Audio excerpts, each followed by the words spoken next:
తుని మండలం తేటగుంట గ్రామంలో మాజీ సర్పంచ్ గజ్జి అప్పలరాజు ఆధ్వర్యంలో ఏర్పాటు చేసిన స్వచ్ఛాంధ్ర కార్యక్రమానికి ముఖ్య అతిథిగా ప్రభుత్వ విప్ యనమల దివ్య హాజరయ్యారు.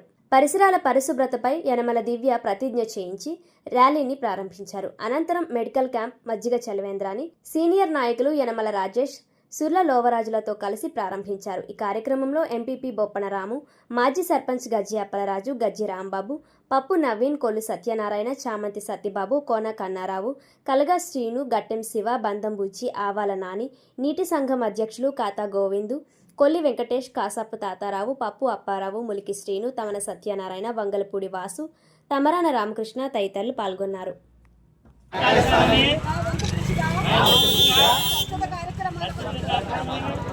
శ్రమదానం చేసి పరిశుభ్ర ఆంధ్రప్రదేశ్ సాధించే సంకల్పానికి కట్టుబడి ఉంటానని ఈ రోజు పరిశుభ్రత గురించి నేను వేసిన ముందడుగు ఆంధ్రప్రదేశ్ రాష్ట్రాన్ని శుభ్రపరచడంలో సహాయం చేస్తుందని నమ్ముతూ ఈ రోజు నుండి నా తోటి వారికి స్వచ్ఛతపై మరియు పచ్చదనం పెంపొందించుటకు గ్రీన్ ఎనర్జీపై అవగాహన ప్రయత్నిస్తానని మన ఆంధ్రప్రదేశ్ ను స్వచ్ఛ ఆంధ్రప్రదేశ్ గా తీర్చిదిద్దేటట్లు నా వంతు కృషి చేస్తానని ప్రమాణం చేస్తున్నాను.